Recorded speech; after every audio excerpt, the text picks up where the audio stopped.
What's up, everybody, and welcome back into the Play the Fight Song podcast. Big time episode tonight.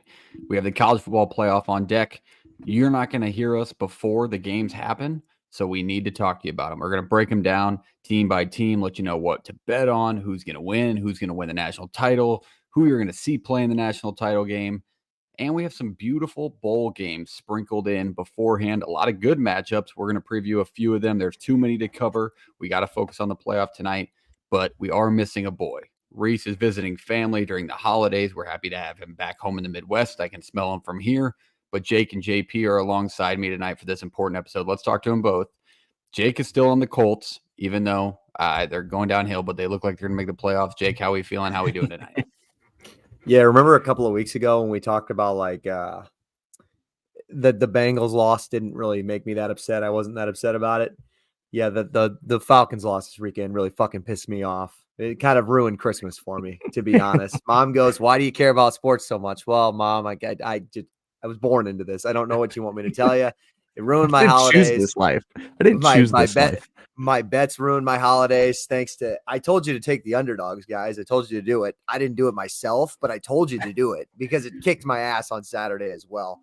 And on top of that, my fantasy football team, hard fought, but is out for the year. So a lot of losing this weekend. So we knew we'd get you back. We knew we'd get you back. That's Jake fandom. It's back in its element. And we're happy you're back. And plus, nothing's worse than people who ask you, like, why do you care so much after a loss? Like, I'm going to answer that. Like, that's the time to ask me. Not on a Tuesday. Let me just rethink everything right now. You might be right. You might be onto something. Maybe I've asked myself the same question a million times in the mirror, lady. I don't know. I just do. It's called passion. Find one. But JP, how are we doing tonight? How'd your betting go through bowl games? We previewed a lot. I saw you're winning in our pick pool with Jake's bowl game. Yeah, we built on ESPN, but it's all the points based, which is bullshit. Yeah, I haven't been betting much because I've been ice cold. I was ice cold like the conference title week into like the first week of bowl games, so I kind of quit. But I am leading the confidence pool, I believe is what it's called. The confidence pool is hard because there's so many opt-out and changes that you have to keep up to date with it and adjust points accordingly. Like I just readjusted some today, but I think I'm in second now. But I think overall, like points possible left, I think I'm pretty low. Like I think I'm going to be in the middle of the pack, which stinks. But hey, if you think about it this way, if you just get them all right, it doesn't matter how many points you got on it. So that's my goal. Exactly right. I think I'm just going to go for that strategy. But I'm happy we got an episode in this week because it was important that we did, and everybody's got busy stuff going on. Schaefer's going somewhere here soon. I'm leaving here soon. You can see like we're already starting to pack and get everything together. So I'm pumped to get on here, do that. It's important that we do this. It's a lot of content. It's a lot of things that we need to outline. So I'm just pumped to be here. It's a good Christmas. New Year's Eve should be a good time. So very excited. Parks, how was your Christmas Eve day, whatever you did more things on? Christmas was good. I'm just glad to be out of busy season with boring day-to-day work, but it's an important time in football, so I couldn't be happier. Big games coming up, a lot of more meaningful games. I think it's been tougher watching Minnesota and Bowling Green and being like, yeah, my favorite. Could I say one thing about the Bowling Green Minnesota game? I just one thing. Look, if it's about the revised Taylor Swift, I'm gonna kill somebody. About what's his name, the quarterback, and how. Yes. Hey, guys, he's getting married. He's getting married. If you didn't know, I don't know if you knew this. The guy's getting married. This guy's getting married. Yeah. Oh my God. I mean, the guy threw for, I think he had 8 completions for a total of 25 yards, and a couple were touchdowns. Like he threw a couple inside the 10-yard line. Great job. They ran for over 200 yards. The only reason they beat Bowling Green. And we're acting like this guy, like I understand he was getting married and he was already going to move. But brother, you signed up to play Division I football and you saw the guys leave the program. Why are you even planning on leaving? You signed up for this. It's not a pat on the back like, good job, you came back for your boys. No, you signed up for this. People would kill to be in that spot. You would have moved to Arizona. Isn't that the kid who also got paid to stay? So that is he gets a nice little. He gets a nice little bonus to put it towards his wedding. So he's got his wedding covered, but on top you got to play like starting a bowl game. I get it. It's cool. It's cool. But you know how many freaking quarterbacks and players throughout the country that are married? A ton. This guy's not even married yet, and that's all they could talk about. And it wasn't like it was in a close game. Like Bowling Green was right there, had a chance. I mean, I misused some timeouts late in it, but My God, just put it to rest. The guy's getting married. His fiance is right there. He's playing quarterback. Shut up. It was so bad. It was so bad. That's all I got to say. It was bad. I think half of BYU's roster is married, if I'm not mistaken. Like, what would they talk about during that game? Like, I think 3 or 4 of them have like. Well, if 4 they're plus ever kids. beating Bowling Green 30-22, we'll know what they're talking about. Probably not the game. Probably talking about weddings. It was a Goodness battle, gracious. though. It was an absolute battle. It was a battle. Bowling Green almost went back-to-back against Minnesota. Last time those two teams played, Bowling Green took that matchup. So if they could decent kind win. of stop the run, they would have. If they could kind of, I mean, even on an average run stopping defense, they would have beat them, but they could not stop the run. Darius Just Taylor shoved down went their off. throat. Darius Taylor went absolutely off. I mean, he had 35 carries. That was a workload they put upon him when in his return. So that was insane. But let's jump into college football news. We got a lot to cover tonight. We're going to cover some recent news in college football, and that's all transfer portal based at this time of the year. Then we're going to go through a discussion topic, which we find is very important. It's a question swirling around social media that's going to entail hopefully a lot of changes just to make it more important, and that's in regards to bowls as well. Then we're going to cover those non-playoff bowl games that we think you need to know about and we're excited for. And then, of course, we're going to get into that college football playoff. So let's lead it off with some transfers. First, let's talk about Malik Murphy. Texas quarterback commits to Duke.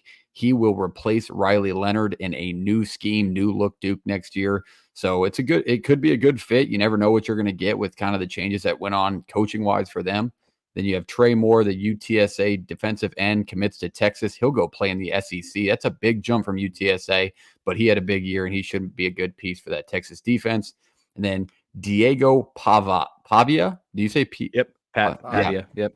Pavia. The The New Mexico State quarterback, who you obviously saw have some success against an Auburn defense, has hit the portal. He is in. He has not landed anywhere. He did say was offered today by Washington State. I would say that's his best offer that I've seen so far. I think that's going to be right around that level, high G5. But that's a situation where Jerry Kill steps down and a guy just wants to go to a different program, right? I think coaching change, you kind of let the guy do it and he'll have a shot at bigger stuff.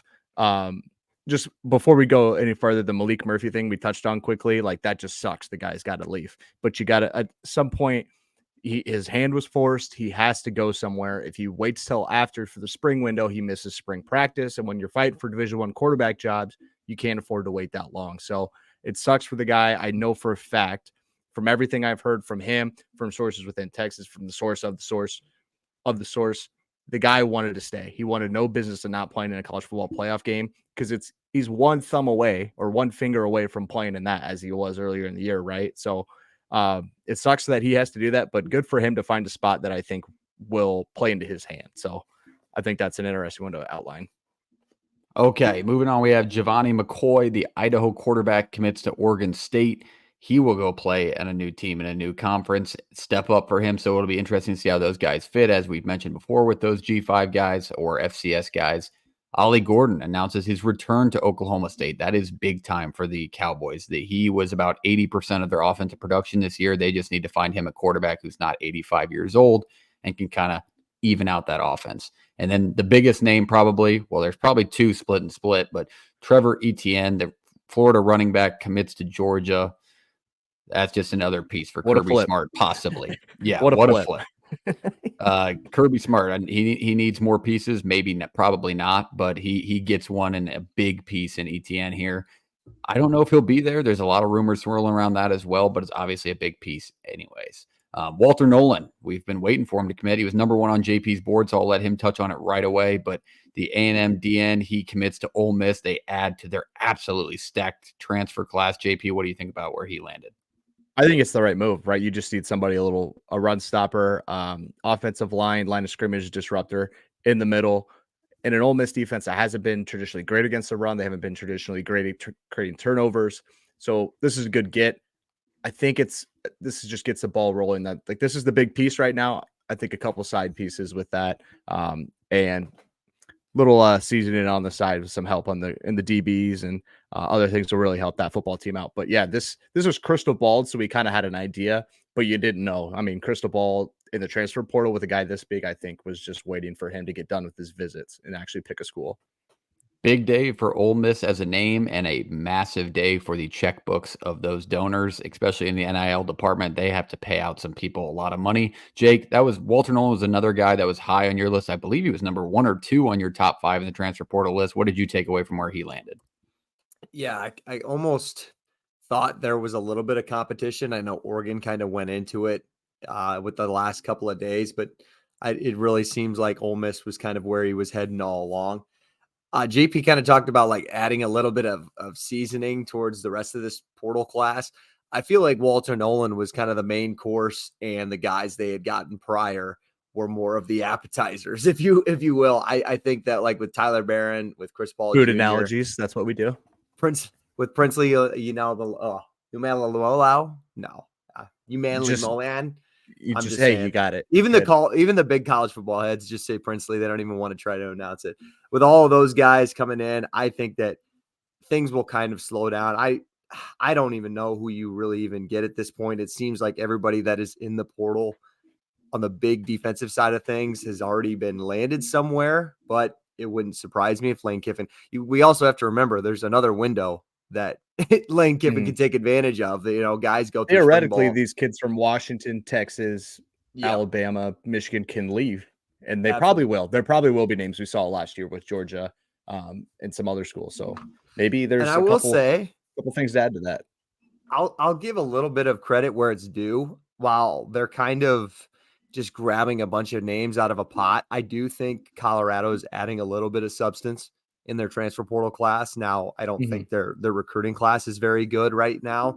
They kept the the Stetson kid, the 5-star tackle. I think that was massive for them to have any sort of difference making on the offensive line position. But I do think that they've gotten some decent players and some decent names in the transfer portal that I think will actually have a good impact in the new Big 12 next year.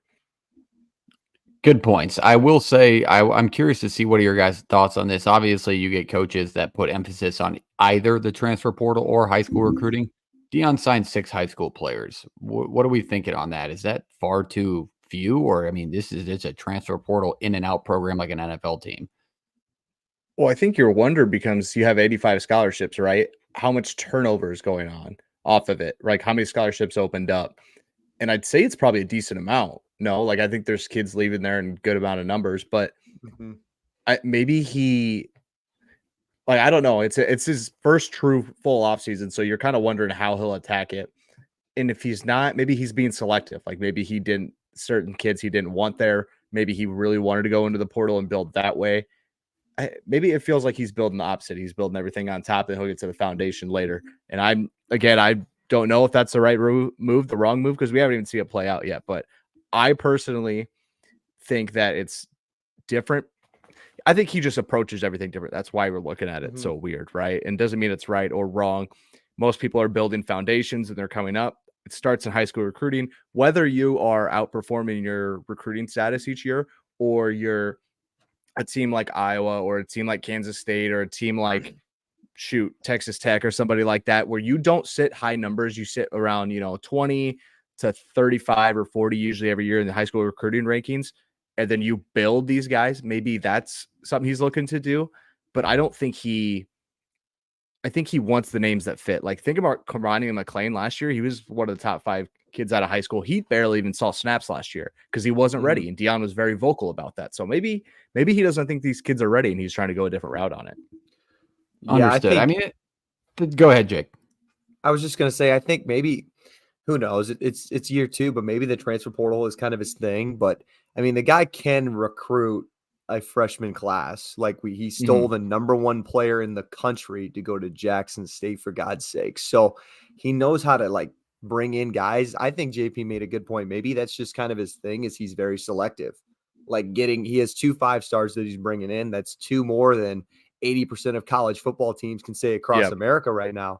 So maybe he just finds a couple of guys that he's like, I really want on my program. I think these guys can play right away. And then maybe he loves the transfer portal. He just fills in other spots there. So I don't know exactly. I don't know, but maybe we just got to kind of pay attention the next couple of years and seeing how that's how he runs his program. Yeah, that's definitely got to be the piece for Seton and that 5-star offensive tackle they got. Is he said back in week 7 that they need offensive linemen. And if you're going to go there, you're going to play. That's Yeah. exactly the situation that kid's walking into. So he'll see snaps right away there. And I think Mhm. we're also just kind of lost with Dion's moves because he's the only one. He just does everything off the book. Like what Yeah. we're so used to, whether or not it's been portal, high school recruiting, like he's done everything different than normal college football the last 20 years plus. So And I it's all new. I think that's a good thing that we're sitting here saying, like, I don't know. Like, I don't know what I think about it yet. I don't know how it's going to play out because a lot of people out there, because it's Dion or just in other situations, want to jump to conclusions. They want to have an opinion on something. It needs to be dead set. I don't have a clue how it's going to work out. I don't know his real intentions. Again, this is his first true cycle through everything. He's only been there 1 year. So I think us sitting here being like, I'm not sure. Like, I'm not sure how he's attacking. I'm not sure how it's going to look. I'm not sure how well it's going to work for him or how kids are thinking about it. I think that's fine. Like we don't need to have a super opinion about his offseason moves. We can have an opinion about what they looked like on the field last year. But Can I So pose the a question? fandom. Yes, go ahead, Jake. Well, unless you have another point, because I'm going to turn it no, like that was my full other point. Parks just 360 made me part. think of it. You have another point on your favorite team in America? No, I was going to just say that I think when it comes to recruiting, I need to make a message to all college football fans. This new trend of when a school gets a recruit just to automatically get pissed and go, oh, yep, that guy's going to transfer. He's transferring. Like that's every response to every good recruit that goes anywhere. So college football fans, shut up. You don't know. You're just hoping that. I was gonna say the Ollie Gordon thing really made me think. Does he declare for the NFL 10 years ago? And is he like a solidified Yes. top two Actually, round pick in 10 15 years ago? shoot, you could kind of argue that he'd make more of his buck going now. He's using up years, theoretically, the way NFL I looks at know. running backs. And the shelf life, yeah, that's exactly right, JP. It's important years with the shelf life. You got to take another year of hits in a Power 5 conference. It all adds up. I think he would have gone. Yes, Maybe, and I guess I'm not Mel Kiper Jr. by any means. Maybe he's just not NFL ready. Maybe he doesn't have the body for it. He's kind of a smaller back. I don't think he's as like fast as a Bijan Robinson per se, but I don't know. I thought it was interesting to see him return because especially because I don't think he's going to be making a ton in NIL. Now I know they're going to try to compensate him this year more than they did in the previous years, but Do they have a collective down there? they That's an just honest question. they put like a new one together like in Okay. October. Do you remember that Reddit thread where they were all going to leave after the Iowa State game? They were all going yeah. to you remember that? Yeah, and then Yep. they all came out like a week later like posting the link to this NIL thread saying, Yeah. support us, Interesting. and it is really interesting down there. now that whiskey's a part of it as well. I know we've sent pictures back and forth of the bottle of that beautiful bottle with Pistol Pete on it. That's a part of their collective now as well. So great they got a stuff. little bit of dollars and cents headed their way. But the last name we forgot to mention before we move on to our discussion for the week, Jerron McCoy, the very good star defensive back for Oregon State. He will go play at Tennessee next year for Josh Heupel and the Volunteers. Another big name headed to the SEC to make SEC football just that much better. So that is a big landing as well. All right. Let's go into this week's discussion. I believe this question was brought to you from Jake. If you had to change one thing about college football bowl season to make it more relevant, to get more eyes on it, what would you change? What does it need to change to be more successful? Is it opt-outs? What are you thinking? JP, I'll go to you this one first. I think this one is one where you could have a really, really deep take or a really big solution with a lot of, bullets behind it and whatnot. But I kind of went back to a discussion we've had multiple times. What if we took some of these bowl games, right, and we developed a G5 playoff out of it? And I go back and forth on it, and I like that sounds like a really good idea because saying that Wyoming and Toledo and Ohio and San Diego State and all these schools are playing the same sport as teams in the Big 10 and SEC and the Big 12 is just it's true in the fact that quite literally they're both playing football, but it is very far-fetched and I think almost irresponsible to say that they are on par with these programs. It's not a level playing field. It never will be. It never has been. But what if you said, hey, we're talking about the Barstool Sports Bowl later. Barstool Sports Arizona Bowl. Do you want to be the semifinal of the G5 playoff? These guys will come down to Arizona for a semifinal You'll have the two teams. You'll do your whole shebang, broadcast it, bang. Other side, you could have, I don't know, the Armed Forces Bowl, something like that, right? Other semifinal, and build into that and go that way with it. My only issue, and I'm playing devil's advocate to my own point here, is if you do that, does it hurt the G5 teams who don't get into this 12 team or X amount of team playoff? Does that say, hey, Bowling Green, you just played Minnesota, right? You lost, but whatever. Like, do people now want to play in, what is that, what bowl game was that they just played Lockheed in? Armed Forces Bowl. No, the one in Detroit. Oh, the Quicken Bowl. Lane Yeah, Bowls. Quick Lane. There you go. Yep. Does that say, hey, Bowling Green, do they go, actually, I don't know. It's not that important. We didn't make the G5 playoff. That's my only rebuttal on it. But I think it makes sense to develop this. And it doesn't need to be another subdivision, although it probably will end up being. But I think that would be a really good start. I don't think that's a terrible point, but I also don't think, to your devil's advocate, I don't think other schools would be like Bowling Green's not going to turn down the Quick Lane Bowl. Like Rice is not going to turn down, the Surf Pro Bowl, that whatever's going on Surf right Pro now. First Responder Bowl. Sorry, I was just reading the 50-yard line. Texas State made their first bowl game in 10 years just because they didn't make the G5.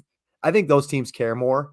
So I don't think you're going to get opt-outs from those teams. I think they're going to be happy wherever they land, but I think it'll add a little more incentive if you do make the Arizona Bowl a semifinal.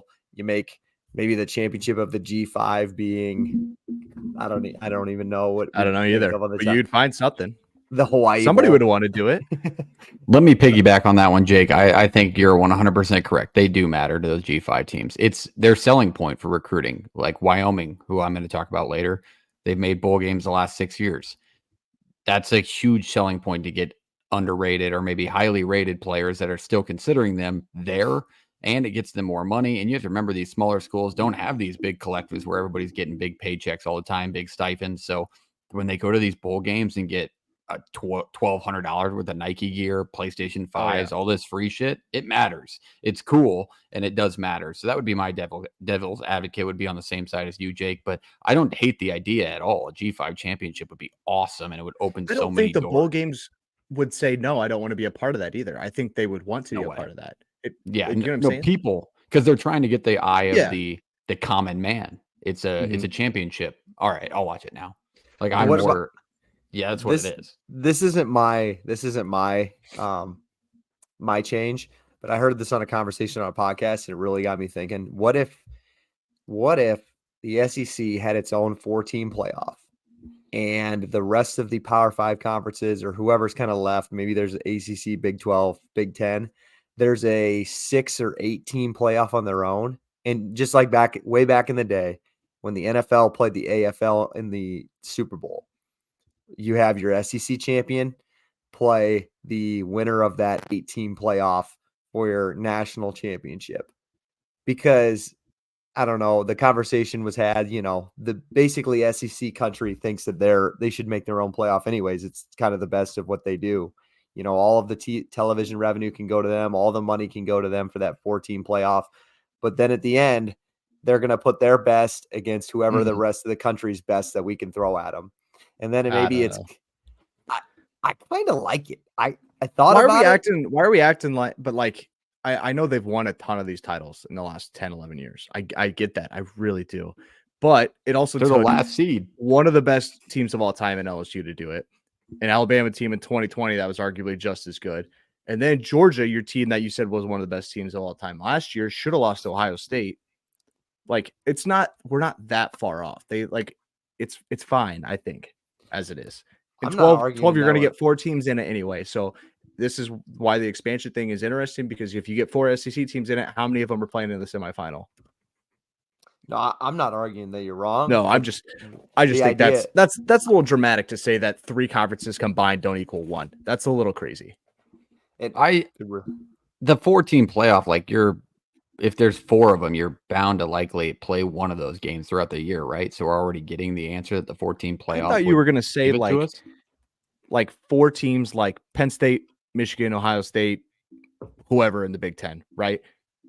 SEC, like a 4-team playoff each. Yeah, in each, and then your winner of that goes into a 4-team that way. That's what I thought you were going to say. I like that idea. Because I That's wasn't not thinking bad. that. it becomes a national semifinal, no? Like what we have now without the expanded playoff.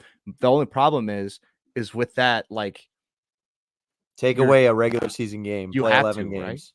You have Play to, right? 11 You have to. Yeah, you have to. kind of like the high school playoff in Iowa anyways. It's kind of Yeah. that way. Anyways, Yeah, we go to the next point because we got games to break down. no, I was gonna say my change for next year being, because I think there needs to be a change, especially with a 12-team playoff. The rest of the bowl games will get left in the dust otherwise. And I think it starts with opt-outs, and I think it starts with, like, we talk about motivation all the time. We got to bring motivation on either side. And how do you do that? Number one, I think it's got to be NIL based. I think these bowl games have to start rewarding kids. I think each team, whether you, since obviously I'm not the expert, so I don't know Pay the how collective. I would pay the collective, but also, do you pay the winner of the bowl game, or do you just pay up front to both of these teams an equal amount, and then they can share it with their team however they want? Here's It's kind of where I hey, was thinking. Swarm Collective. Here's $500,000. Hey, Tennessee's collective? I don't know what it's called. Here's $500,000 to play. Or Split it up. the winner Gets an additional 5. Yeah. Oh. Yeah, that's what I was thinking. That's kind of where I was like, maybe in these first round draft picks, they're never going to play again. Like, if they're not in a playoff game, and JP, we've argued maybe they're always going to opt out. Like, these first round draft picks, an extra 50 grand is nothing to them for their new rookie contracts, but it might keep around the second, the third round picks, the fourth round picks to be like, number one, I want to win and get that cash for myself, but I want to help out my teammates who might never have like a professional contract and get them an extra 50K. I think that would be really cool. I think you'd see guys at Tennessee that are opting out of this game who aren't high level first 5 round draft picks. Like those guys would probably stay. And that's a lot of the people that are opting out nowadays aren't necessarily your first, second round draft picks. They are just guys who want to go portal, or they want to just try their luck in the NFL, or like it's more so that way. And here's my last point. So we have the NIL based. Number 2, change the calendar year. We cannot have, I don't even think that most of them are opt-outs because of draft situations. I think most of our bowl game issues for opting out are transfer portal situations because the window opens up right when bowl games start. I understand kids are still going to school. They're still stuck in start of classes. They got to transfer before classes start in the middle of January. But why don't we just change it to maybe the middle of January till the middle of February or something like that? Or maybe they can't transfer until the spring. What? Eliminate it. You have to go through spring ball. I don't know. But the window right now for it starting in the beginning of December is just, it ruins bowl games. It's ruining everything. The Malik Murphy situation is a great example. Perfectly said. I think that is a good spot to end. My only addition would have been my only point would have been we had to solve opt-outs and then everything's relevant again. People tune back in. People talk about them. If we solve the opt-out situation, it's only not fun because it's Ohio's third string quarterback and not their starter. I think, well, what about that Syracuse game the other night? That was just, as a football fan, that really, it pissed me off. And sucks for that program and those guys, man.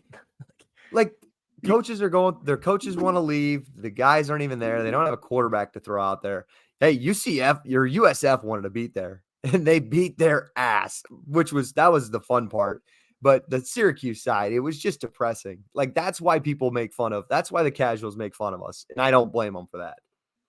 Fair enough. I love it. That's a great discussion point, Jake. Good question. We'll find another one for you next time we join you. But let's go to some important bowl game previews. We're going to lead off with. But did you want to give us your change?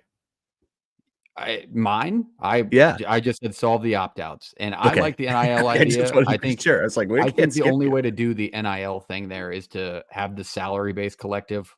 I know Nebraska does it. I know there are like 10 other schools that do it, where everybody gets a set percentage, but then anything additional than their set percentage that's even throughout the team is divvied up based upon the percentage that they got during the year. Example A: Jeff Sims made $900,000 from one advertising deal. He would get then 7% because that's 7% of their total collective of whatever the bowl game got. So the higher end players are still getting the higher end paychecks, incentivizing them to play more. I think that's pretty much the only way to solve it, but I don't know if they'll be able to do it. Okay, now let's get to bowl game previews. JP is going to lead us off with an absolute beauty, the Pop-Tarts Bowl, the first bowl to have an eatable trophy. I saw it today. There's 2 Eatable. Pop-Tarts in the top. Eatable. Eatable. There you go. Edible. Edible. Well, edible, it's of course it's edible, but it's also eatable. No other trophies edible or eatable. I just think it's edible. Is it the same thing? I thought edible meant I it had a think it- taste. I don't think eatable edible. is a word. Does eatable mean Eatable. I'm thinking eatable means you can eat it. Edible means it has a taste, no? Brother, what? No. There's edible no is shot. just edible is just it's you could eat it. Come That's on, just man. I'm taking it from the edible experts. Okay. The Pop-Tarts Bowl. The Pop-Tarts Bowl Got me off features guard. NC State and Kansas State. Kansas State's got a new look to it. Obviously, Will Howard found a new home, and NC State is a team who has lost all their quarterbacks pretty much as well, but somehow found themselves in the 9-win column. So this should be a good one. JP is going to take us through it. This one happens on the 28th. JP, what do you see happening? Yeah, I'm just going to outline your opt-outs for these schools real quick. These are the bigger name ones that matter. There's obviously more than what this list has, but these are the ones to pay attention to. NC State, first one, MJ Morris. Obviously, we saw that whole thing when he decided to redshirt. Went through the whole offseason and he's in the portal. Jakeem Harris as well. He hit the portal, ended up transferring to North Carolina. He's one of their safeties on the back end. Big one that hurts is Peyton Wilson. He's going to try and go to the NFL. He's had big injuries. He is a guy that I think he had 130 some tackles. That's almost 60 or 70 more than the next guy on their team. He's an All-American. I believe he won the Bud Narek Award. Absolute stud. He will be out of this one. Kansas State, Trayshawn Ward transfer, Will Howard transfer. That's your quarterback and running back duo for this team. But they do in Kansas State, that is, thinking, let's go to the future a little bit. Let's see what Avery Johnson has to offer. For me on this one, the big thing is how strong does NC State stay on defense, right? You lose your middle linebacker, who's your leader, your captain, a guy who is nationally recognized, as we were just talking about.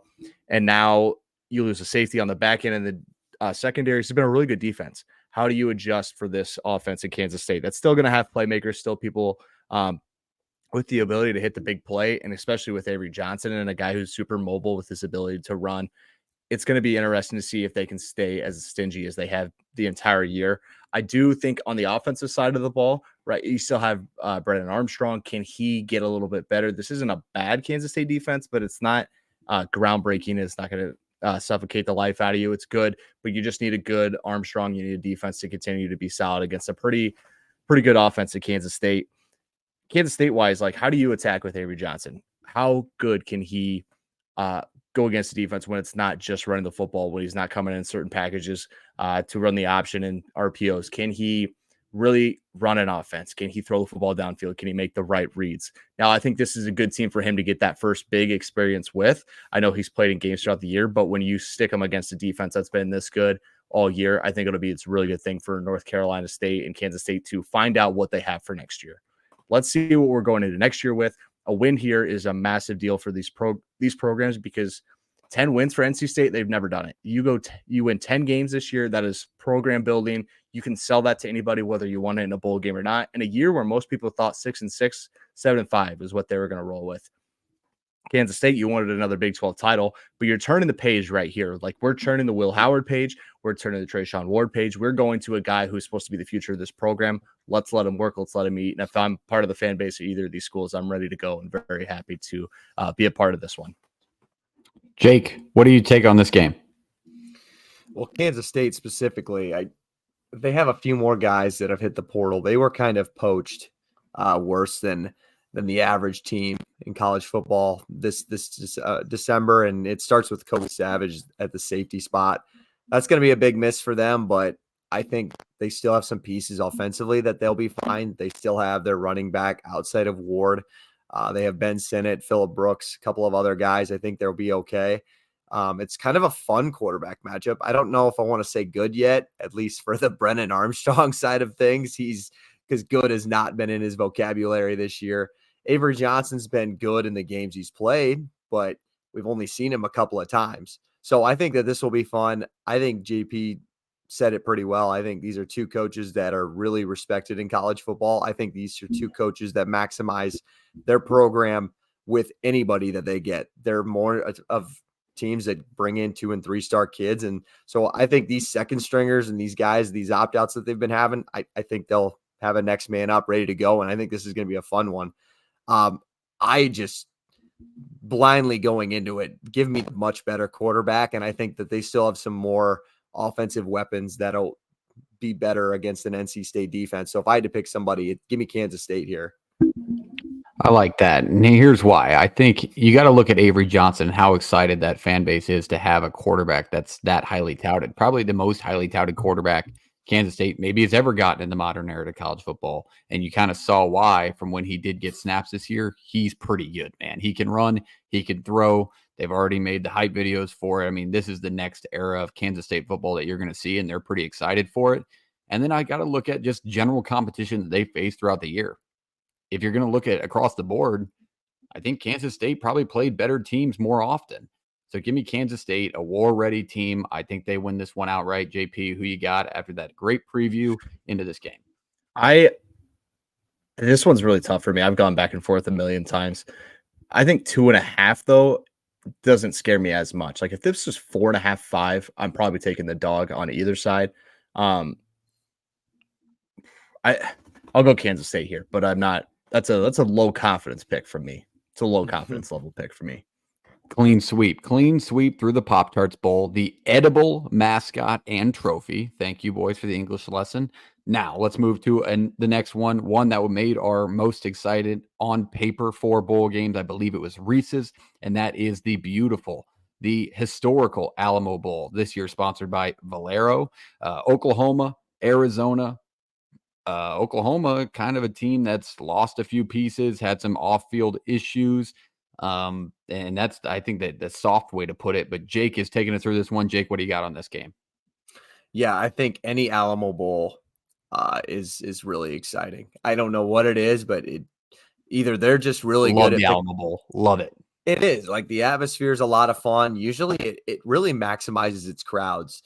It always seems that it's pretty much at full capacity. And I don't know if the bowl selectors of the Alamo Bowl, like they just pick 2 prolific offenses every single time, but it always seems like they get 2 high flying offenses that are just going to throw it around the yard in that dome. The under is set at, I think, 62.5. I believe the overs hit pretty much every year. That's a pretty bad stat to give you guys, but the last 10 years, I'm pretty sure it's like 9 of 10 or something like that. A lot of opt-outs, like you said, Parks, on the Oklahoma side of things, especially the offensive line's completely depleted, which is too bad because we are getting the debut of Jackson Arnold. He's thrown like 24 passes this year, but this is his first start. Weapons-wise, he's going to have the majority of the receivers. Obviously, we know about the injury of Andrel Anthony that he won't have, but he's going to have Drake Stoops. He's going to have Anderson. He's going to have a couple more guys that he's going to be able to throw to that Gabriel added to his assets. But they don't have any running backs. So this was a team that averaged 43 points a game. No offensive line, no running backs, 5-star freshmen. What a better chance to really step in there and just, hey, let loose. Let loose on an Arizona defense that lost 8 guys to the portal. Just keep in mind. On the other side, Noah Fafita has really changed the trajectory of Jed Fish in their program. This was seen as a team that was going to be lucky to be in a bowl game, let alone have 9 wins at this point. Not a lot of transfers or opt-outs on the offensive side of the thing. So again, a team that throws it around a lot. Fafita throws for over 300 yards a game. That's really the main tail of this. You're just going to get 2 teams who are going to throw it all night long. Personally, I'm a big fan. I don't know who would be a hater of this. So the line's set at 3.5 or at 3.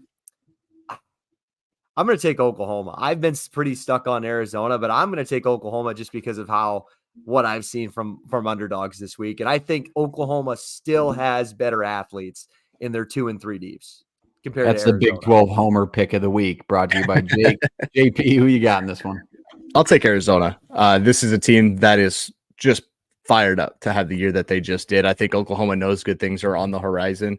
You got a big move to the SEC. I think they get a little bit of a look ahead for kids that are still playing. Again, fan base here, though, that is very excited to see what they have sitting in the barrel here for the next couple of years with Jackson Arnold.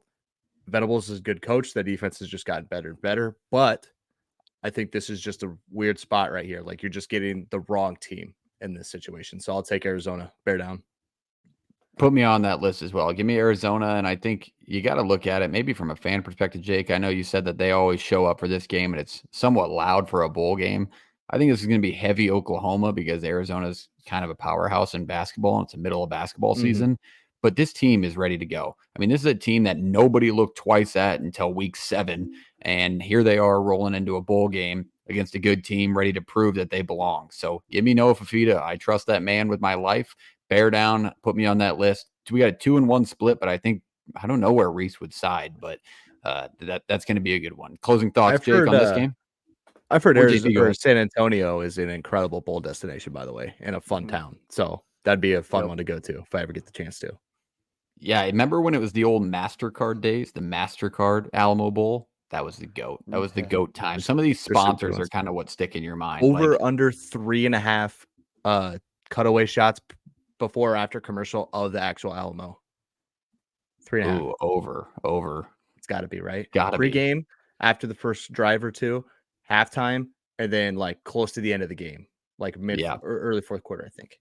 After every commercial break, I feel like it'll be panned over before they go back to the stadium at least once. That's just kind of how they do things at ESPN. Fine, that's fine. I'm all in. I just know it happens a lot, and I'm ready to watch it. It's just as cool the 5th time. 2-1 split on the Alamo Bowl. Let's move to the next one. This is another beauty of a game. Ohio State, Missouri. Missouri, a new team in the mix of these powerhouse teams. They obviously have weapons. I know they're already in town. This game's on the 29th. This is the Goodyear Cotton Bowl, another beauty of a bowl game that is one of my favorites. I believe JP is taking us through this one. JP, what do you got on this one? Absolutely. Before breakdown, again, let's just touch on some opt-outs here. Obviously, for Ohio State, quarterback Kyle McCord has transferred to Syracuse. Julian Fleming's in the portal. Marvin Harrison Jr. is unlikely to play. I believe I saw today he was not in pads at practice, not practicing, but he was there with the team. I think it's an ailing injury, just kind of he's trying to get through it a little bit, but it's seeming unlikely. This, according to some Ohio State websites I was looking at. Other ones outside of that, but those are some big ones. Missouri, help me out. I didn't find a ton of big ones here for Missouri that really decided to opt out of this one. Jake, I don't know if you saw anything different, but not any big names for them that really decided to leave, whether that's portal, opt-outs, whatnot. But it's going to be a fun game because these two teams really do stack up well. So when you go and look at Ohio State, without McCord, how good are we going to be throwing the football, right? And this is not a great Missouri defense, but they are worse against the pass than they are against the run. Ohio State hasn't made their bread and butter on the ground as much. But when you look at this, Ohio State is 19th in yards per completion, 25th in completion percentage, 22nd in pass yards per game. Missouri is ranking 35th in yards per completion, 102nd in completion percentage, and 63rd in pass yards per game. So there is opportunity for Devin Brown and this Ohio State team to take advantage of that through the air. Can you do it? Right? Is the confidence there with the kid? Are you going to trust the offense to be in that spot? When you look on the other side, like run game is not going to be the move for Ohio State. I don't think so. This Missouri team's good. 41st in yards per rush, 32nd in yards per game. Ohio State ranking outside of the top 70 in rush yards a game and outside of the top 80 in yards per rush at 73rd and outside the top 80 in rush yards per game. So this is not the recipe for success on the ground. So Missouri, where are you going to can you beef up on the defensive side of the secondary? Can Devin Brown take advantage of those things if you're Ohio State? It'll be interesting to see how they go about it because you still have really good running backs for Ohio State. The offensive line's been good, but you haven't bullied people throughout the whole year. Can you do that in this situation? On the other side, I think Missouri's got a real opportunity to flex some muscles and show just how good they were on offense for majority of the year, right? You saw Cook struggle against Georgia defense like that, but he, in other situations, was lighting up the world, right? Missouri, can you find a way to continue to be explosive on offense? And this is a balanced attack. I mean, this is a team that could run the football. They've been very good with Schrader. They have the ability to throw the football. They have weapons on the outside, and they aren't susceptible to turnovers. Missouri, I think this is really interesting. I didn't know how high they ranked within the country. 15th in the country in yards per play. Ohio State's ranked 3rd defensively in yards per play. So this is where this whole game is going to happen. It's going to be Missouri's offense, Ohio State's defense. How do these two stack up? Where do you go attack them? For me personally, I don't know if this is the situation of Missouri. This is a team that was pumped to win this the games they did this year to go and have a chance at a game like this against a brand like this. This is where they want to be. This is where they believe they should be. And that's where this momentum in the recruiting trail, whether it's portal or high school kids, has kind of taken this program in the last couple months, even couple weeks, man. This team is ready to roll. I think they're in a really good spot. I think this is a pick 'em or one in most spots. I personally think Missouri wins this game. I think Devin Brown, if McCord was that big of a problem to fans at Ohio State and to the coaching staff to not change in the middle of the year or anything, I don't think Brown necessarily is that next answer that's really going to shock the world here. Now, again, like I mentioned, the pass defense of Missouri is not great. They have been susceptible to that throughout the year to multiple different teams. You saw Florida really run it on them very well. You saw them throw it on them very well. Can Ohio State do that? I'm not sure. And I don't think the run game is going to be the answer on the other side. So I'll take Missouri. I love it. This is going to be a good one. It's obviously two very well-known teams. Missouri trying to fit in the picture here. Jake, who you got in this one? Yeah, I think that this is going to be fun. If on the Missouri side, like you said, JP, we still get Luther Burden, Brady Cook, Cody Schrader. For Ohio State, do we get Emeka Ibuka? Is he going to play? Yes. Okay. From what I understand, he's playing. Like Travion Henderson's going to play. Kate Stover's going to play. Like those are good names. Seen them all. South Dakota guy myself. I'd love to see Lincoln Keyholtz out there instead of Devin Brown, but we'll have to wait and see on that. I think this is going to be fun, but I like Missouri. I think Missouri defensively has been stout all year. And I think whatever quarterback that trots out there for Ohio State, they're going to have some fits. I think they're good in the secondary. And I think the way that Missouri runs the football, that will kind of open things up against a pretty good Ohio State defense. I don't think there's going to be as many points as people expect in this game. I think people kind of look at it and be like, this could be like a 35-30 matchup. And honestly, the bowl games have been trending that way, but I think we could get kind of a little defensive. I'm seeing 24-20 in my world. That's where I'm at in this one. That's where I see it at least. And I'm taking Missouri. I will take Missouri in this, what's basically a pick 'em. I'm jumping on that train with you. I think you got to take a look at kind of where this team's at, how they've been so close to taking that next step. You know, you get within a score on the road at Georgia, you lose here in another close game, and then you have Ohio State, a fan base that couldn't be more down on a coach that's not deserving to be looked down upon. And you just got to take Missouri in that spot. I mean, you got Cody Schrader, probably the SEC, should have been the SEC Player of the Year. But obviously, you have Heisman Trophy winners coming out of that conference. So give me Missouri in this game. I think it's going to be a dogfight. I agree, Jake, low scoring, but give me Missouri. JP, who you got? What's your pick? Oh, I'm taking Missouri. Yep. I just think these are a really good matchup. Like they both fit well into this game and how they go. But I'm taking Missouri, the momentum and where they're at. I think this is another one that would be so fun without the portal, without opt-outs. Think of how fun this one would be. This would be probably marked at the top of your list to kind of see if Missouri's for real. I will say, though, what Ohio State freshman receiver will show out in this game that we'll talk about over the offseason. It always seems like a bowl game shows up for Ohio State and some new freshman receiver ends up going for 150 yards because of the opt-outs. Mm-hmm. And they're the new face going into next year. That's what I'm kind of looking forward to. It's without a doubt wide receiver U. That's for sure. I mean, there's these schools that they can go back and find this one moment in time where you take a picture. Alabama, it's always the quarterback room. Iowa, it's always the picture of the tight ends. It was like Kittle, Laporta, and I'm missing the one in the middle, JP, Fant. And there's one in the middle too, Hawkinson. All in the same room, and then wide receiver at Ohio State's that way. You got Olave and Mbuka, Harrison Jr. It's ridiculous how loaded they are. So good point. It will be interesting to see who jumps out on paper for them this year. Okay, let's move to the next one. Another beauty, the Chick-fil-A Peach Bowl. This is the one that Jake said he was most excited for because he thinks it's going to be the most realistic as old bowl games were. That's Ole Miss, Penn State. Jake, take us through it. Yeah, I mean, I highlighted this a couple of weeks ago, so I won't jump into it too much, but there are just some fascinating matchups that I'm really excited for on this one. Number one being, how does the fan base feel about Drew Aller going into the offseason? Because he's got a good opportunity on Saturday. He's taken advantage of bad defenses this year. Obviously, we saw his performances against Michigan and Ohio State, and the fan base really killed him.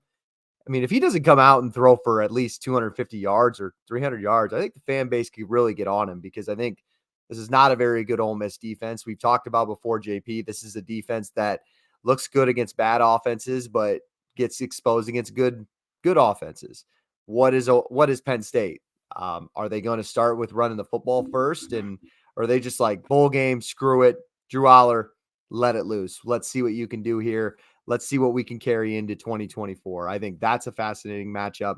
And also on the other side, I get to watch Lane Kiffin go against this awesome Penn State defense. I know they don't have Manny Diaz being the coordinator for them, but still similar personnel. I think it's obviously going to keep the same scheme.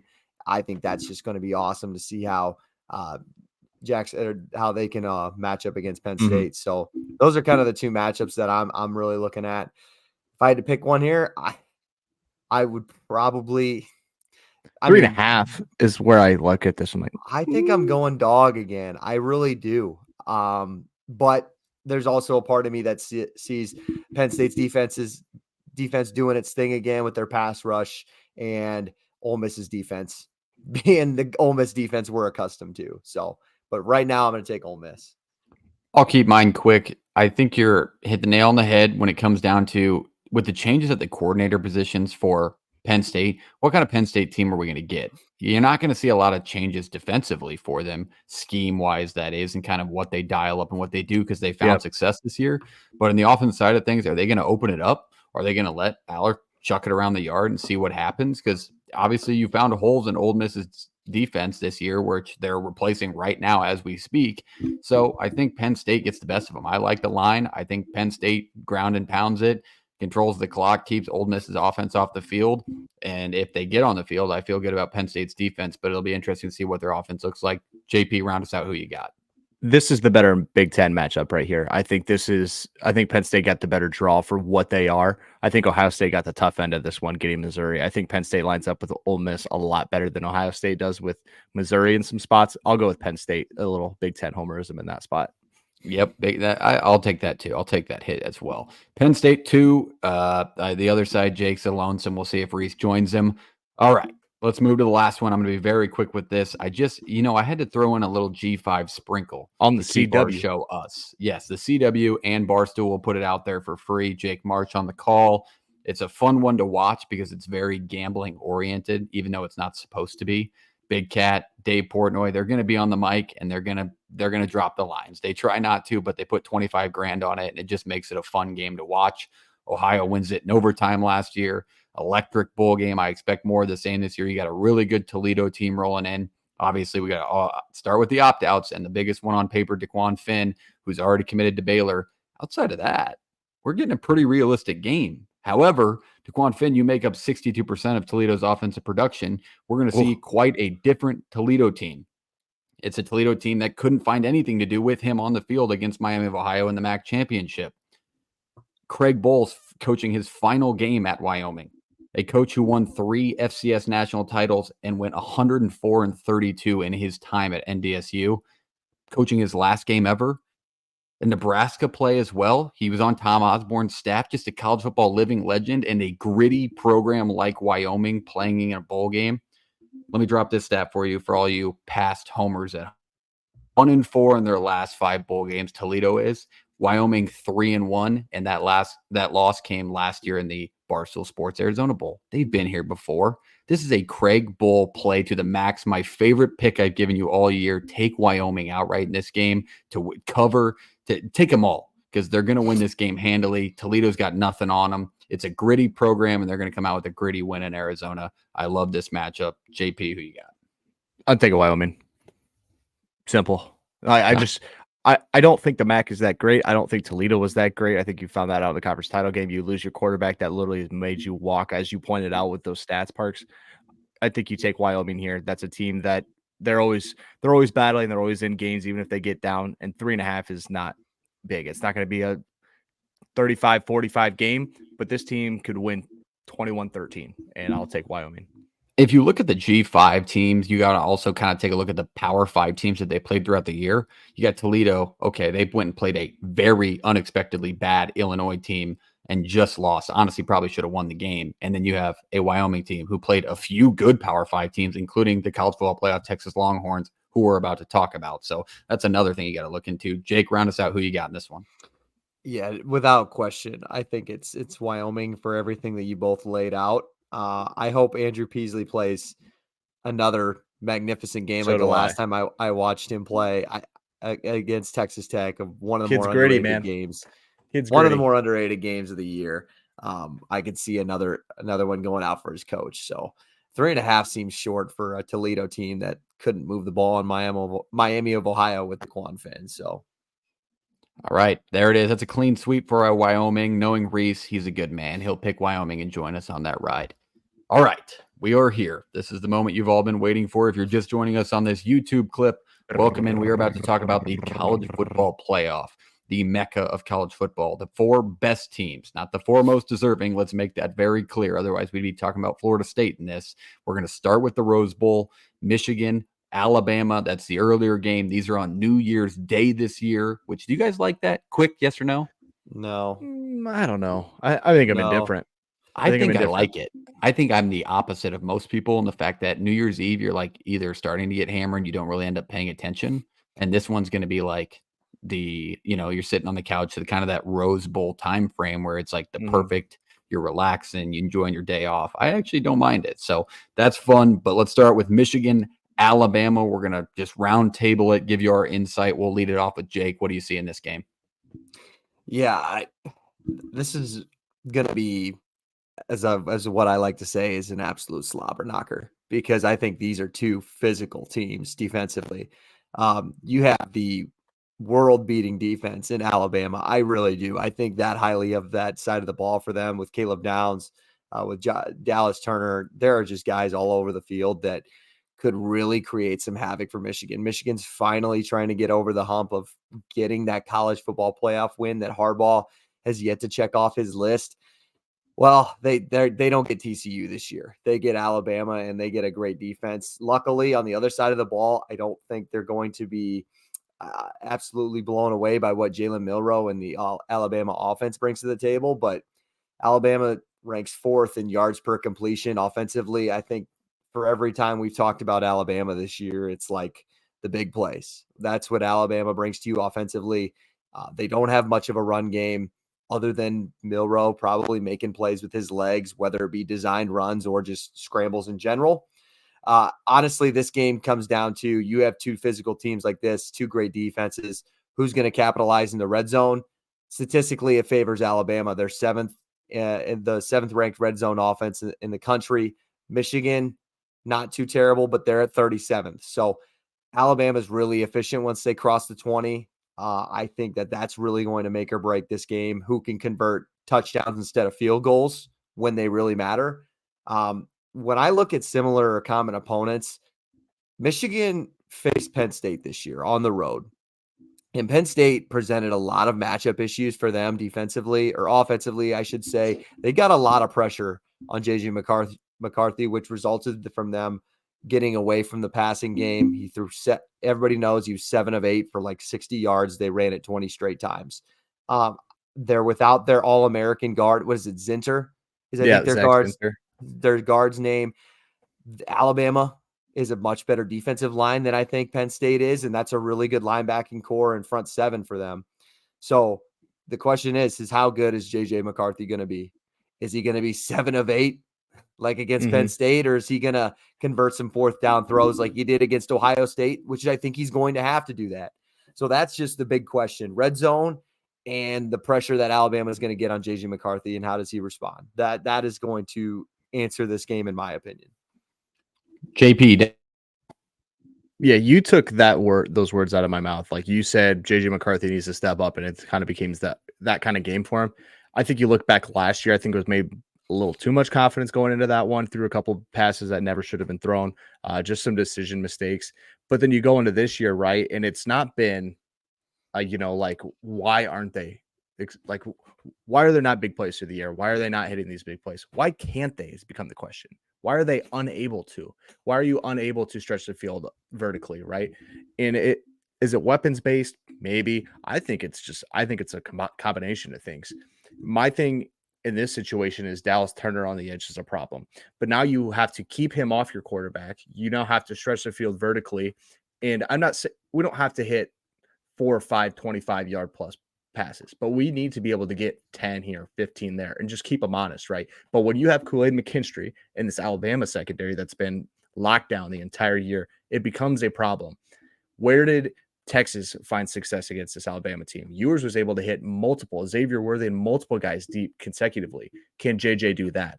I'm not sure. On the flip side, here's where I think this really helps Michigan. Now, they've been good defensively the entire year. This will be probably not the best offense they've faced, but it kind of feels like this is the most challenging, right? Because you're so unpredictable in Alabama on how they want to move the football. They want to run the football well, and they want to throw it deep and hit home run shots. Well, how many times do you get so worked up with the run that Jalen Milroe can find Bond downfield, or he's able to find Niblack in the seam? That's what the problem becomes. I like the Michigan DBs. Mike Sanders still is an All-American. He's a guy who's going to be big for them if he can lock down Isaiah Bond or Jermaine Burton, I think is the big one here. If Sanders still could find a way to keep Burton from getting 6 receptions for 125, there's a really good chance they win this game. But the problem I keep going back to is JJ McCarthy's good. Don't get me wrong. I've said that before. We've had this discussion before. I've never said he's elite, though. This is a game where he cannot be, as Jake pointed out very clearly, he cannot be 7 of 8 for 65. He needs to be, this is completely honest. He probably needs to be 20 of 27 for 230 and a touchdown. No turnovers. We have to be able to keep them honest. The play action wise, throwing the ball downfield. I've said that 16 times, but again, I feel like it's important. We have to be able to stretch the defense. We have to keep them honest. Lean on the run game on the back end of it. We can try to come out and run the football, but we have to be able to stretch the defense and keep them honest in play action. I think I was just going to ask about 175 yards out of him. I don't know if he had to cross 200. Yeah, but what's 175 look like? What kind of 175 am I getting? I'm getting a 17 of 25, no picks, cannot throw a pick. Like you said, are these 175 because they get we're converting 30 and 6? These are third and fives. Okay. These are tough third and fives. Yeah. It opens up the run. This isn't 175 where he hits 150-yard bomb early. Yeah. And then that kind of, okay. I like that. If he's hitting 3rd and 6, 3rd and 7, and we're getting first downs off that converting, that's a good spot for him. Okay. I'm torn because I'm a Big Ten homer at heart. My team's in the Big Ten. I watch it all year, but it comes down to principles, ethics, morals. This is a cheating football team out here, folks. And we got the SEC going against them. Yeah, this is a cheating football team out here. However, I think this is the year that it is aligning for Michigan to kind of put it together. You have a Michigan who's an experienced team here, Alabama who's an experienced team here. But if you look in the steps that Michigan's taken that they haven't in the past, they've taken them this year. They have an experienced quarterback that's playing in his 2nd college football playoff. 2 years ago, flashback when they get throttled by Georgia, you have Cade McNamara that's splitting time with J.J. McCarthy. Then last year, you have a J.J. McCarthy game where he's not bad. He wasn't terrible. They just couldn't get a stop on defense. And then this year, they have a very, very deep depth defense that they're rotating 2 or 3 guys consistently, and they're all at an elite level. That's going to play dividends in this game because Alabama beats you in this way. Go ahead, JP. I was just going to add, you're talking about the defense, how good they are. We didn't even touch on this in like this short breakdown. Are we getting the same good defensive line we've got in Alabama the last 2 weeks? Or is this Michigan front going to wreak havoc? I mean, you have, let's see, 6.5, 4.5, 4, 4, 3, 2.5, 2.5. I mean, there's a load of guys on this defense who have been in the backfield causing havoc. So what offensive line are we getting out of Alabama? That's a very good point as well. Going back to Michigan quickly, they have the depth now on defense to maybe get some stops because that's what's killed them in these semifinals the last 2 years. They need to do so after they score. Alabama's been successful this year because it hasn't been the most dominant Alabama team we've seen. We were kind of out on them about a month and a half ago to the day. We would have been like, no way Alabama gets that 4th spot. That's got to be Georgia. They've got to do things way than what they've been doing. Here they are playing against the number 1 team in the country, and it's not them. That's just kind of a new era we're in. I don't know if I trust Alabama and their consistency. How many times have we talked about Jalen Milroe's consistency this year throwing the football? He's gotten consistently better. He's put himself in the Heisman talks in his head. This is an elite Michigan defense with a lot of depth. I don't know if they can put enough together against a good Alabama defense on offense, but if they can control the clock and limit big plays, going back to my point, I never finished, but that's when Alabama's found their success against Auburn and where they found themselves in a dogfight they shouldn't have been in. They answered after Alabama went up 17-10. Here's an 80-yard bomb to Jermaine Burton. If Michigan can limit those plays, play Big Ten football, and control the clock, I think they win the football game. I think the line's in a good spot. Give me Michigan. I'm not the SEC homer you should be talking to if that's what you want to hear, but I think this is the Michigan team that finally puts it together. Closing thoughts. I'm going to take Alabama here. I don't love it. This is one I could flip a coin on and truly be happy with either side.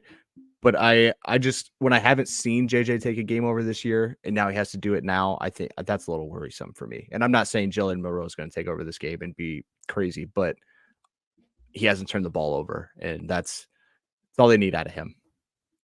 Jake. Yeah, I go against Nick Saban a couple of weeks ago with Georgia. He proves me wrong. I take Nick Saban. Jim Harbaugh will probably prove me wrong. I can't ever get anything right with these close games. I hate this matchup to pick a side, but I'm going to take Alabama. I think the semifinal game a couple of years ago when they saw Georgia, I think that's telling. And Michigan, their offensive line is really good, but I just don't think it's very far off from this year's Georgia offensive line, and Alabama kind of owned them up front a couple of weeks ago in Atlanta. So that's really where I side with this. JP said it well. I don't see JJ McCarthy being the MVP of this and taking over this game. So when they need him. Something worth mentioning, I just remembered off the top of my head. I do believe it's either a left guard or a center that Michigan is down. He went out in the game. Yeah, the Zinter kid. Yeah. Zinter kid, he's an All-American. So you got an inexperienced offensive lineman going against that Alabama front as well. It's another point for both of you taking Alabama. Mm-hmm. We'll see where Reese goes on this one. So we got 2 for Bama, 1 on Michigan.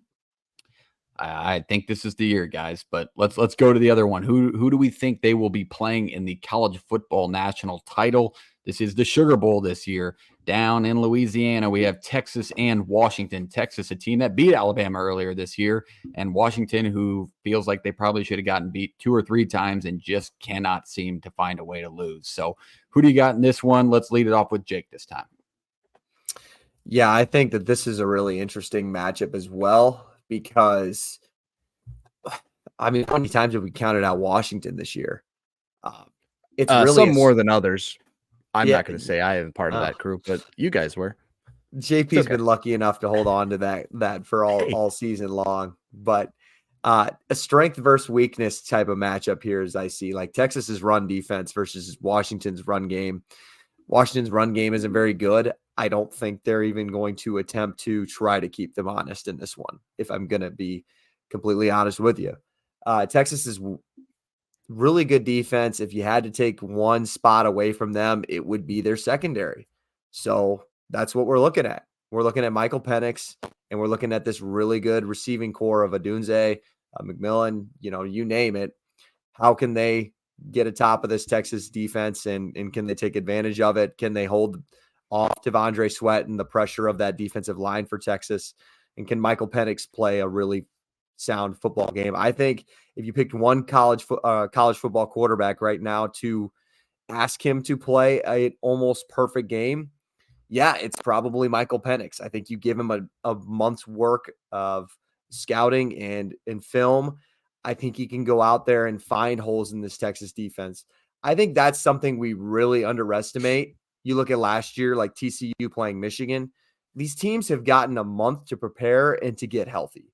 So rather than saying Texas is just more physically going to match up better and dominate them, I just don't think that's the case, because they've had this month to prepare. This is going to have to be their best defensive game plan too in Washington. Mm-hmm. They were good enough against Oregon twice, and I think they can do it. They're going to have a tall task ahead of them, because I think Texas has got some of the best weapons in all of college football.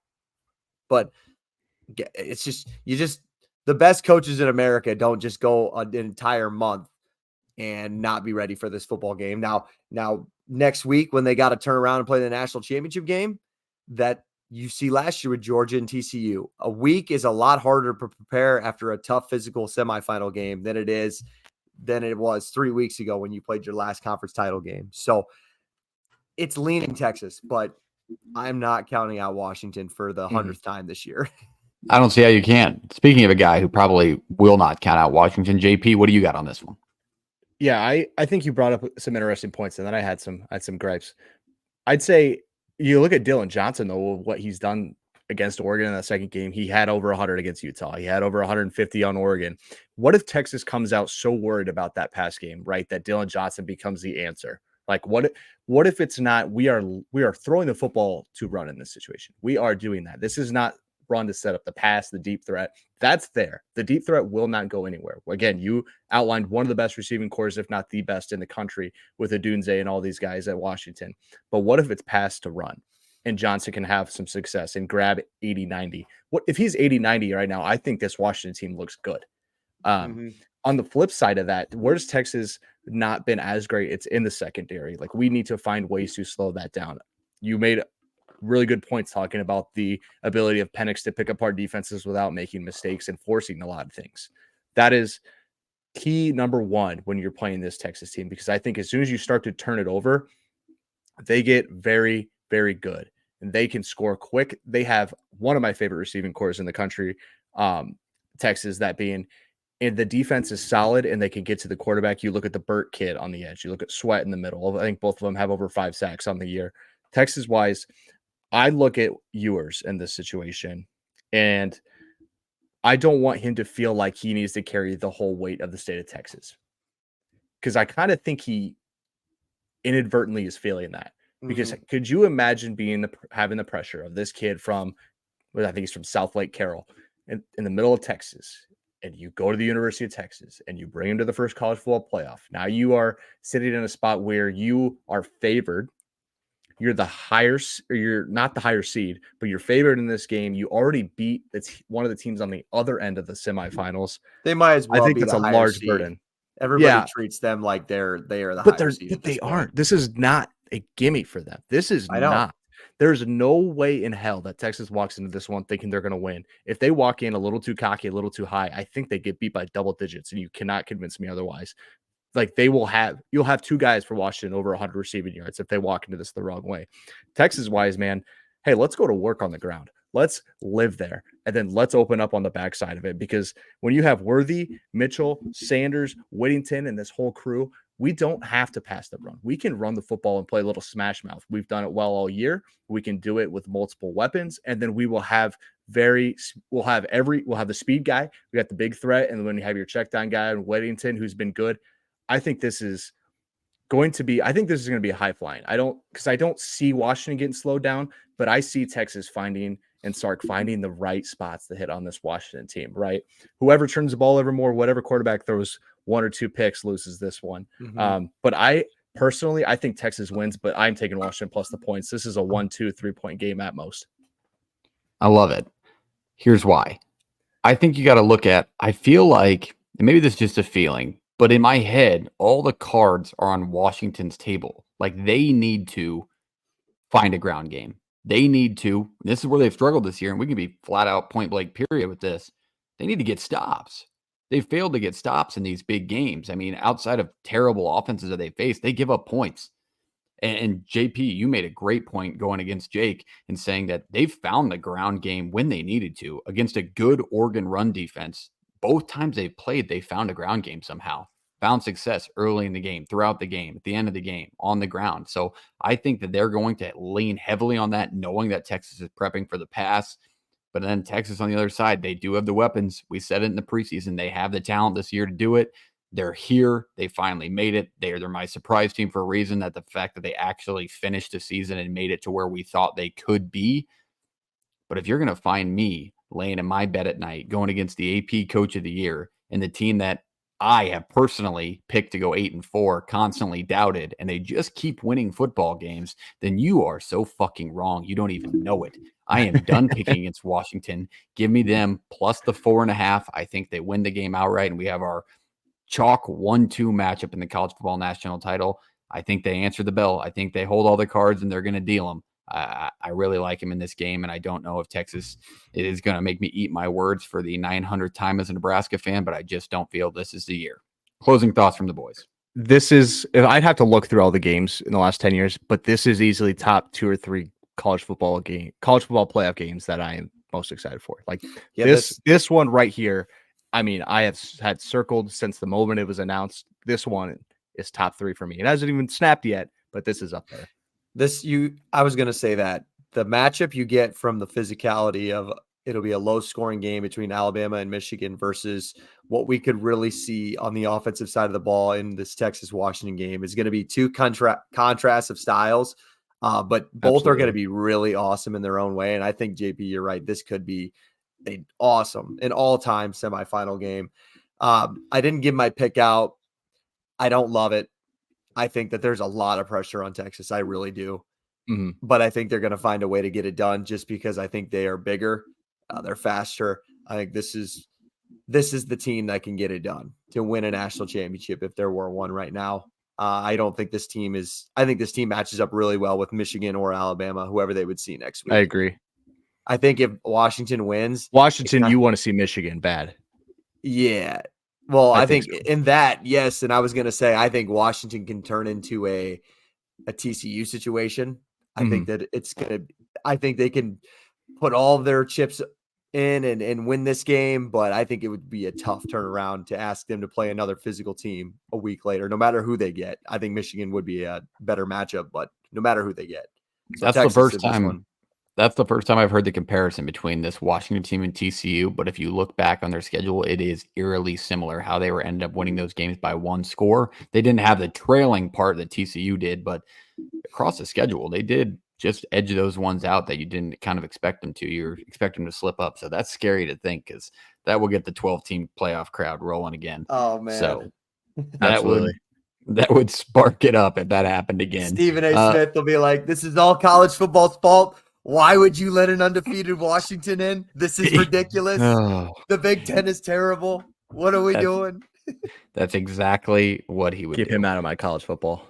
But all right, there it is. There's a college football playoff. So I have the chalk Michigan Washington matchup in the national title. JP, you have Alabama Texas. Schaefer has Alabama, Texas. We'll see who Reese is on. I believe he'll have something different. Maybe he'll have Bama, Texas as well, and I'll be on my lonely island. But it's been a great episode. We covered a lot. We ran a little long, so if you made it all the way to the end, we very much appreciate you. Like and subscribe on YouTube. Follow us on Twitter. Follow us on TikTok. Like, repost those on TikTok. We work hard on those. We need more views on them, people. Start sharing them around. Mm-hmm. Same on Twitter. Instagram, hit us with a follow. Facebook, hit us with a follow. We're everywhere, man. We appreciate you being here. JP, closing thought? Hey, it's been a great episode. This one was a lot of fun. Can I just tell Rice? Thanks. I hate rice. I love rice. I eat a lot of rice. White rice. I love rice. The football team. I hate you. I hate any underdog I pick. But keep picking underdogs unless I pick them. It is the year of the dog, and I'm the king of it. Okay, Schaefer, take us away. What?